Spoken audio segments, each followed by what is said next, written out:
पहला प्रश्न आपके स्क्रीन पे शो हो रहा है, जो कि ये रेलवे ग्रुप डी, एनटीपीसी और एसएससी जीडी एग्ज़ाम, साथ ही आपका अन्य स्टेट एग्जाम के लिए इंपॉर्टेंट क्वेश्चन रहने वाला है। चाहे आप अग्निवीर का एग्जाम दीजिए या फिर आर्मी का एग्ज़ाम, तो या फिर बिहार पुलिस का एग्ज़ाम दीजिए। तो यहाँ पे है कि निम्नलिखित श्रृंखला में प्रश्नवाचक चिन्ह के स्थान पर क्या आएगा। एक है, एक के बाद दो है, उसके बाद फिर 10 है, फिर 37 है और 37 के जस्ट बाद 101 है और नेक्स्ट में क्वेश्चन मार्क है। ठीक है, तो इस क्वेश्चन मार्क के जगह पे जो भी नंबर आएगा वो हमारा आंसर होगा। तो जो भी यहाँ पे इंजॉय करने के लिए आए होंगे वो यहाँ से जा सकते हैं, क्योंकि ये ना ही कोई नाच गाना का वीडियो है, ना ही कोई ये मूवी है। ये है ज्ञान का भंडार, जिसे हम रीजनिंग के नाम से जानते हैं। तो अगर आप रीजनिंग में कमज़ोर हैं तो आप इस चैनल को सब्सक्राइब कर सकते हैं, जिसका नाम है रीजनिंग मास्टर 02।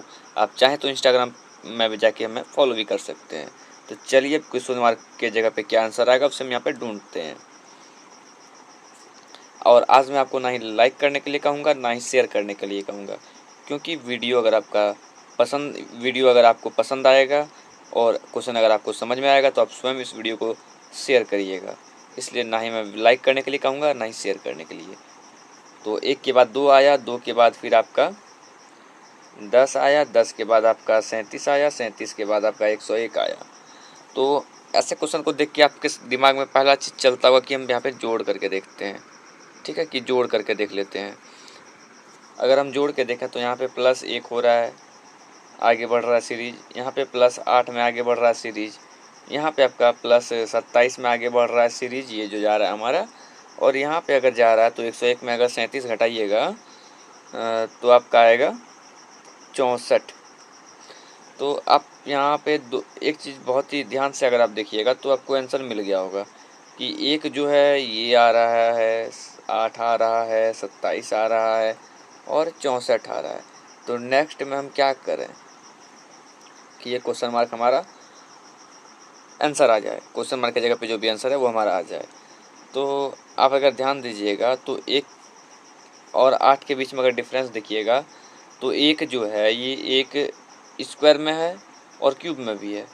तो अगर हम इसे स्क्वायर में लें तो यहाँ पे 2 का स्क्वायर आएगा तो नहीं होगा, 4 का स्क्वायर तो 16 होता है, 2 का स्क्वायर 4 होता है। तो ये 8 जो है ये 2 का क्यूब आ गया, यानी कि 1 का क्यूब, 2 का क्यूब, उसके बाद फिर 3 का क्यूब, फिर 4 का क्यूब हुआ प्लस में। तो अब की बार हम क्या करेंगे, 5 का क्यूब प्लस में करेंगे। तो हम यहाँ पे 125 कर देते हैं। ठीक है, तो 101 और 125 को हम जोड़ेंगे। ऐसा नहीं कि हमारा डायरेक्ट 125 यहाँ पे हम आंसर कर देंगे, ऑप्शन में भी 125 नहीं है। तो अब क्या करेंगे, 125 जो आया वो हम और 101 दोनों को जोड़ देंगे। तो लास्ट में हमारा क्या आंसर आएगा, 125 और 101 यानी कि 226 आएगा, जो कि ऑप्शन तीसरा में है। तो ऑप्शन तीसरा आपका बिल्कुल सही जवाब आया। तो क्या आपका भी ऑप्शन तीसरा ही आया था? कमेंट करके ज़रूर बताइएगा। चलिए नेक्स्ट प्रश्न पे। अगला और इम्पोर्टेंट है, क्योंकि ये रेलवे का ये प्रश्न है और एसएससी जीडी का भी है और ये अन्य एग्ज़ाम के लिए भी है। तो 1 जनवरी 2004 को बृहस्पतिवार था, तो 3 अप्रैल 2004 को कौन सा दिन होगा? 1 जनवरी 2004 को कौन सा दिन था? थर्सडे था। ठीक है, तो 3 अप्रैल को पूछ रहा है, 3 अप्रैल को पूछ रहा है तो कौन सा दिन होगा? तो इसका जवाब आप लोग जल्दी से फाइंड करिए, क्योंकि ये उसी साल का प्रश्न है और उसी साल में ये पूछा गया है। तो इसको कैसे बनाइएगा? तो यहाँ पे हम होता बहुत सारा तरीका है, बट जो आपको समझ में आए वो मैं आपको बताता हूँ। घरेलू उपाय, घरेलू नुस्खा अपनाएं और अपना रीजनिंग को स्ट्रॉन्ग बनाएं। तो यहाँ पे हम क्या करेंगे कि जनवरी का टोटल दिन लेंगे। जो जनवरी में जो टोटल दिन होता है वो होता है 31, और आपका फिर हम क्या करेंगे, फरवरी का टोटल दिन ले लेंगे उस साल का। अब यहाँ पे कन्फ्यूजन ये है कि फरवरी में 29 लें या 28 लें, क्योंकि उस लीप ईयर अगर होगा तो 29 आएगा, अगर नहीं होगा तो 28 आएगा। तो 2004 हमारा क्या है, तो 2004 जो है, तो 2004 है तो क्या करिएगा, 2004 को हम सिंपली क्या करते हैं, अगर लीप ईयर होता है तो उसे अगर वो कट जाता तो लीप ईयर माना जाता है, अगर नहीं कटता तो नहीं माना जाता है। तो यहाँ पे 4 पंचे का 20 जीरो का जीरो, 4 एकम 4, ये कट गया। जो देसी उपाय है वो मैं बता रहा हूँ। तो ये लीप ईयर माना जाएगा। तो लीप ईयर अगर माना जाएगा तो फिर क्या करिएगा आप?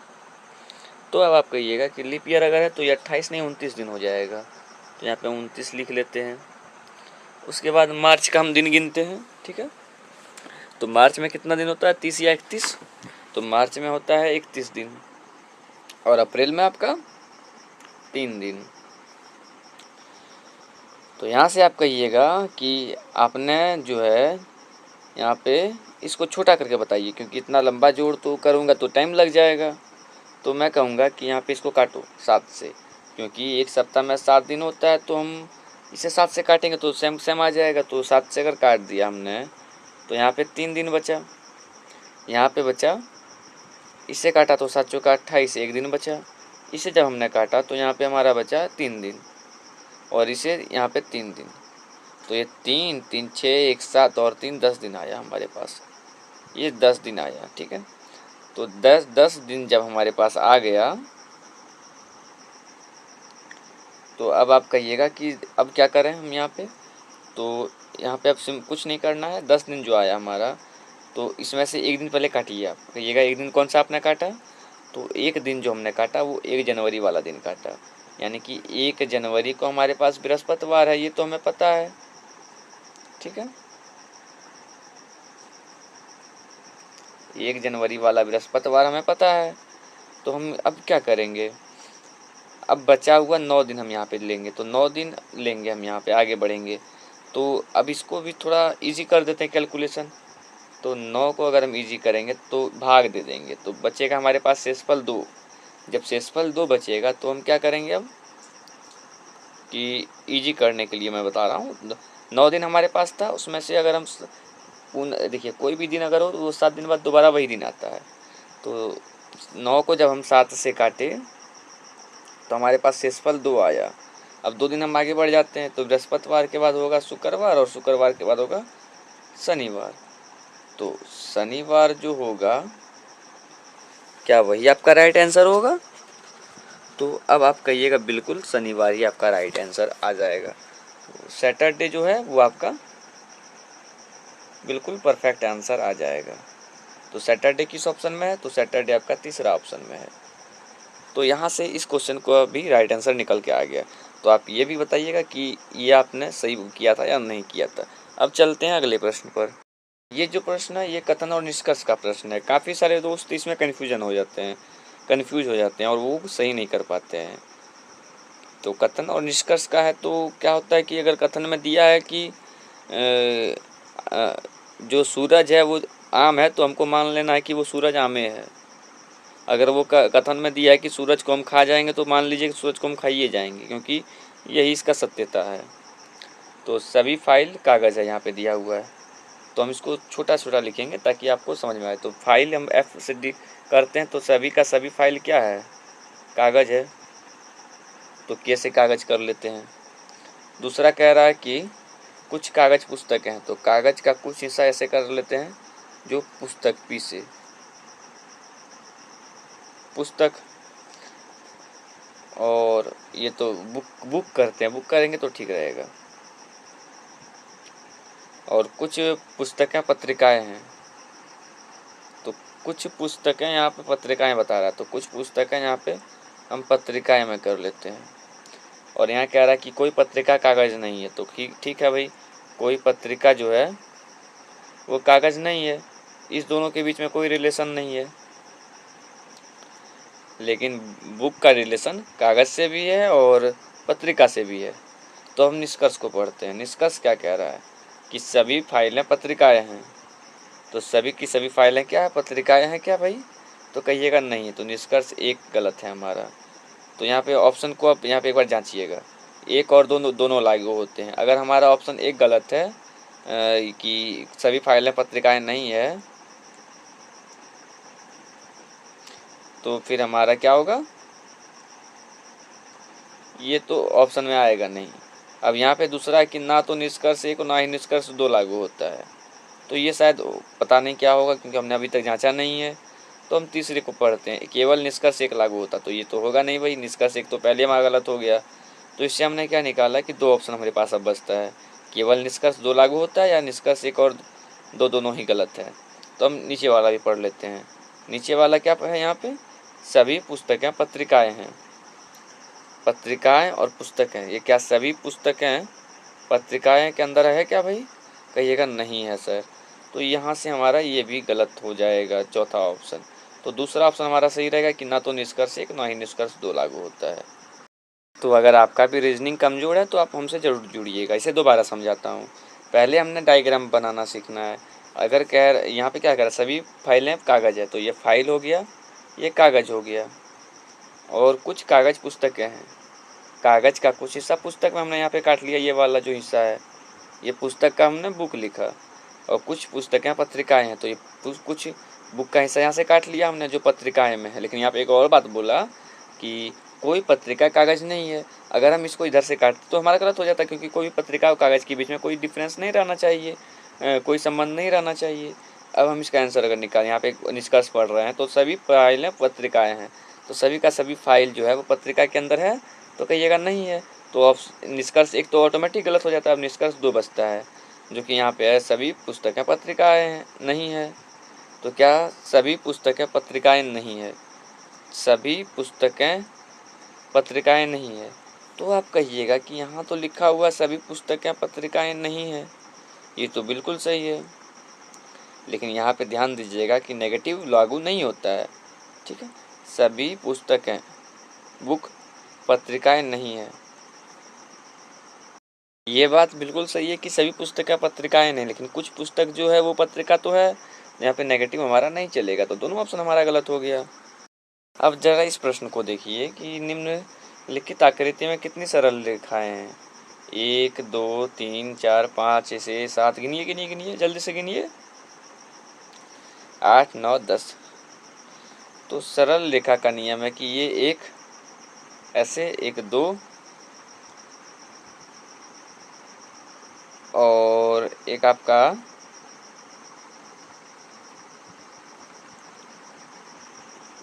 ये 2, और एक ये 3, ऐसे वाला एक 4, एक 5, ऐसे करिएगा तो थोड़ा टाइम लग सकता है। तो आप क्या करिएगा, इसे अब कैसे गिनिएगा। कुछ दोस्त क्या करेंगे कि ऐसे 4 हो गया सरल रेखा, एक 5, एक 6, एक 7, एक 8, एक 9, एक 10 टिक लगा देंगे। कुछ क्या करेंगे कि 1 2 3 4 5 6 7 8 9 10 11 12। तो कुछ का जवाब 10 आ रहा होगा, कुछ का 12 आ रहा होगा। लेकिन आप में से किसी का भी ना ही 8 आ रहा होगा ना ही 9 आ रहा होगा, क्योंकि आप लोग गिन नहीं पा रहे होगे, और ऐसा नए नए दोस्तों के साथ होता है, इसमें कोई बात नहीं है। तो अब इसका जो होगा वो ऐसे होगा कि ABCD लिखा हुआ, तो आप ABCD करके गिनिए कि A और B से एक रेखा बन रहा है, A और B से एक, ठीक है। D और E से भी बनेगा क्या भाई, तो D और E से भी बनेगा, D और E से भी बनेगा भाई। उसके बाद F और H बना रहा है क्या भैया, F और H बना रहा है क्या भैया, तो F और H भी एक रेखा बना रहा है। अच्छा ठीक है भाई। तो F और H जो है, F और H तो इधर है भैया, एक हो गया, DE इधर हो गया, AB इधर हो गया, तो 1 2 और एक 3 हो गया भैया। 3 के बाद 4 हो गया, A और B 5 हो गया, 6 हो गया, 7 हो गया और 8 हो गया। तो 8 आप में से किस किस का आया है, सही सही बोलिएगा। ये गिनने का तरीका ये सही सही बोलिएगा। आप लोग जो है इसमें कंजूसी नहीं चाहिए मुझे कि बाद में कहिएगा कि मेरा नहीं, मेरा 10 आया था, मेरा 12 आया था। ध्यान से ज़रा इसे देखिए एक बार।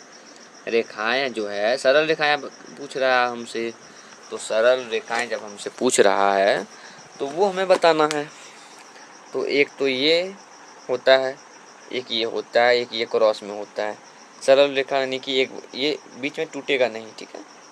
जैसे ये नहीं कि हम इधर से 1 बोले, इधर से 2 बोले, इधर से 3 बोले, इधर से 4 बोले, 5 बोले, 6 बोले, 7 बोले, 8 बोले, 9 बोल दिए, 10 बोल दिए, 11 बोल दिए, 12 बोल दिए, ऐसा नहीं करना है, ऐसा नहीं करना है।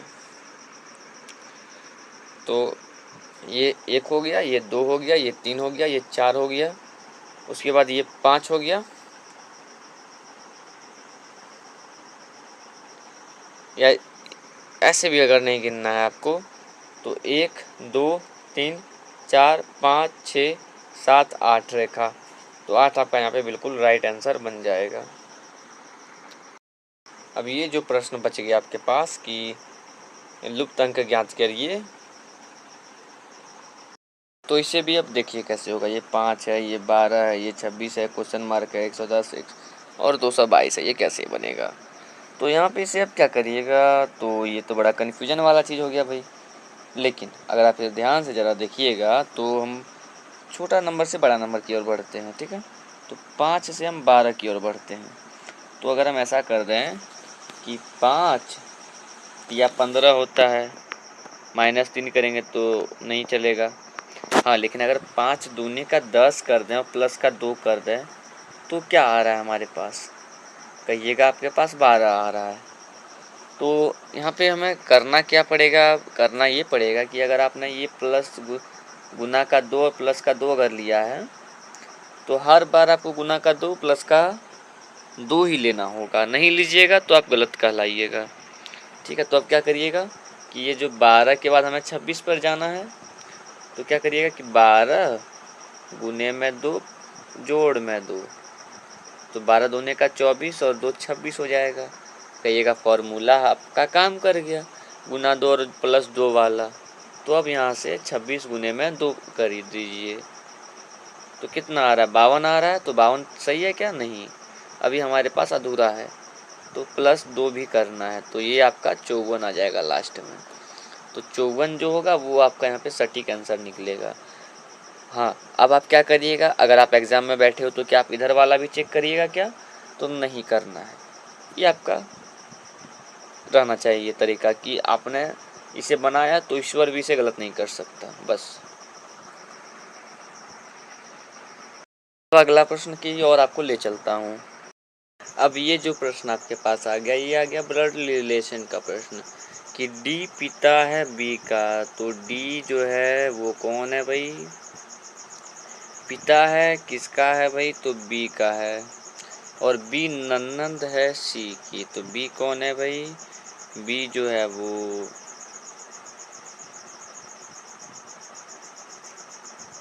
ननंद है सी की, तथा बेटी है ए की। ए की बेटी कौन है, यहीं पे कन्फ्यूजन होता है और आप लोग गलत करते हो। तो कन्फ्यूजन क्या हुआ यहाँ पे कि डी जो है वो पिता है बी का, ये ठीक लिखा हमने। बी ननंद है सी की, बी जो है वो कौन है, ननंद है सी की, तथा बेटी भी है ए की। तो ए जो हो गई वो माता हो गई। और अब क्या कह रहा है कि ए डी से किस प्रकार संबंधित है, ठीक है। ए जो है वो डी से किस प्रकार संबंधित है, तो हम इसके बीच में रिलेशन नहीं ढूंढेंगे, हम इसके बीच में रिलेशन ढूंढेंगे। और हमारा आंसर जो आएगा वो आएगा पत्नी, जो कि ऑप्शन 1 में है। अब इस प्रश्न को देखिए, ये भी रेलवे एसएससी और अग्निवीर का, साथ ही बिहार एसएससी, बिहार दरोगा, Bihar constable, Delhi police constable सभी एग्ज़ाम के लिए रहता है। तो यहाँ पे है कि दी गई प्रश्नाकृति का अगला क्रम क्या होगा। यहाँ पे 2 को सुनना दिख रहा है, इसमें 3 को, इसमें 4 को, इसमें 5 को, तो इसमें क्या को होगा, यही हमको करना होगा। तो हम यहाँ पे सीधे 6 कर देंगे और घर आ जाएंगे, तो हमारा आंसर क्या हो जाएगा, बिल्कुल सही हो जाएगा। लेकिन कुछ दोस्त क्या होते हैं, ज़्यादा तेज बनते हैं, वो सोचते हैं कि ना ना ना ना, ऐसा ना हो सकता है, ऐसा ना हो सकता है, इतना इजी प्रश्न नहीं आ सकता है। तो भैया वहाँ पे जो है आपको 20-30 प्रश्न दिया जाएगा, उसमें अगर 2-3 प्रश्न अगर इजी दे भी दिया तो क्या जाएगा सिलेक्शन बोर्ड का, कुछ नहीं जाएगा। तो ऐसा प्रश्न भी आता है। तो वही इजी प्रश्न देने के बाद आपको थोड़ा सा हार्ड दे देगा, और आप समझ गए ना। तो निम्नलिखित संख्याओं के में पहले और दूसरे अंक के स्थान परस्पर बदल दिए जाएं तो सबसे छोटी संख्या निम्नलिखित में से कौन सी होगी। तो आप कुछ दोस्त होंगे देखेंगे ना 385 सबसे छोटा संख्या है, एकरे सही लगा के आ जाते हैं। और वो क्वेश्चन को पढ़े नहीं है बढ़िया से, अगर पढ़ लिए रहते तो फिर वो ज़्यादा दिमाग नहीं लगाते। वो क्या कह रहा है कि पहले और दूसरे अंक के स्थान को, ठीक है, तो अगर 813 है तो ये जैसा का तैसा ही रह जाएगा, लेकिन बदलाएगा ये दोनों, तो ये दोनों बदला के एक इधर आ जाएगा, 8 इधर आ जाएगा, तो 183 हो जाएगा। अगर आप 400 यहाँ पे और ये 500 और ये 300 और ये 700 को देखिएगा तो क्या दिखेगा कि इसका जो है लास्ट डिजिट सेम का सेम रह जाएगा। तो यहाँ पे लास्ट डिजिट हमारा 3 छोटा संख्या है, यहाँ पे 2 छोटा संख्या है। तो हम क्या करेंगे, ना ही इसको देखेंगे ना ही इसको देखेंगे ना ही इसको देखेंगे, हम इसको देख लेंगे कि 792 है, तो इसको आपस में बदल दिए तो क्या हो गया, 972 हो गया।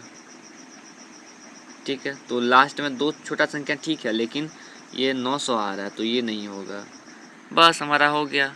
तो यहीं आपका समझने का फेर है कि दिखाता हूँ अभी आपको। ये 479 है, ये 9 सेम का सेम रह गया, इस दोनों को आपस में बदलिए तो 749 आ गया। अब इसको देख लीजिए एक बार, ये हो गया, ये हो गया। अब 564 को देख लेते हैं, तो लास्ट संख्या जैसा का जैसा रहेगा, ये दोनों आपस में बदलाएगा, तो 6 इधर आएगा, 5 इधर आएगा, तो इससे 654 आया, इससे 749 आया, इससे 183 आया। अब बचा 2 को, तो इसको बदलेंगे तो इससे आएगा 835, इससे आएगा 972। तो सबसे छोटा किससे आया, 183 आया। 183 किस संख्या से आया, तो वो 813 से आया। तो 813 आपका बिल्कुल परफेक्ट राइट आंसर हो जाएगा। तो क्या है कि पहले ही आपका जो ऊपर में है वही आपका राइट आंसर है, लेकिन कुछ दोस्त नहीं, ये नहीं हो सकता, ऐसा भी करते हैं। अभी ये प्रश्न अगर नहीं बना पाइएगा तो चुल्लू भर पानी लीजिए, उसमें अपना कुल्ला करके बैठ जाइए फिर से इसको देखने के लिए कि 50 मी का 30% है, या इसको सीधे हम रखिए कि 50 का 30%, उतना दिमाग कहीं ले लगाएंगे भैया।